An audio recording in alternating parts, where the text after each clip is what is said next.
Hello, my name is Doris and I'm a librarian at the Palo Alto City Library. Today I'm very excited to show you how to make a Pom Pom bookmark.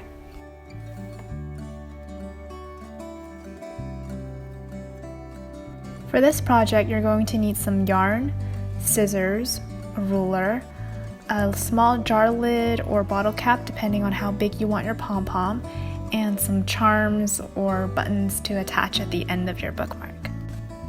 First, I'll measure a piece of yarn that's about 6 inches long and set it aside. Next, we are going to wind some yarn around our fingers. You don't want to do this too tightly because you don't want to cut off circulation to your fingers. I'm just going to wind this about 100 times. The more you wind it, the bigger and fluffier your pom-pom will be.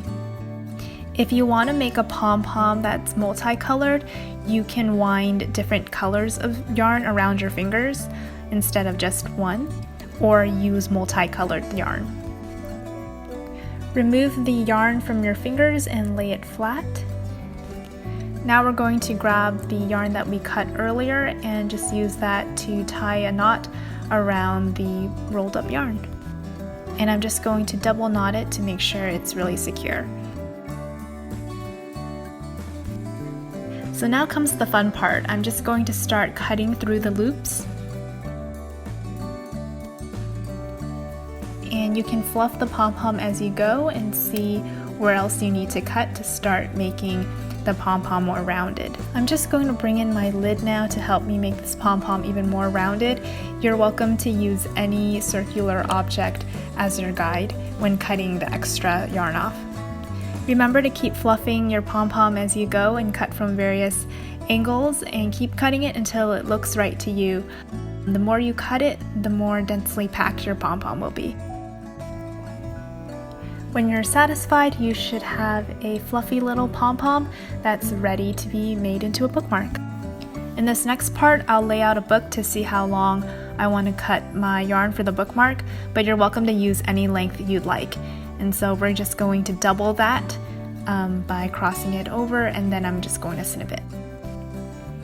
Next, we're going to tie this longer yarn around our pom-pom, and I'm just going to center our pom-pom and do a double knot to keep it secure.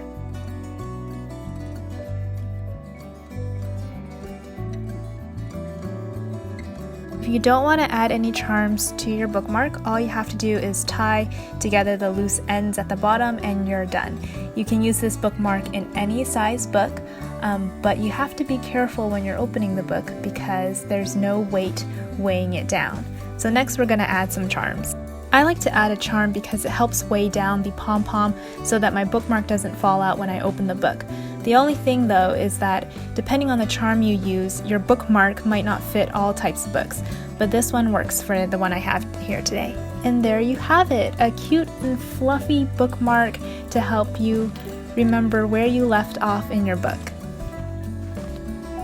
Thanks for joining me for Crafternoon. I hope you make lots of pom-poms and you enjoy this craft.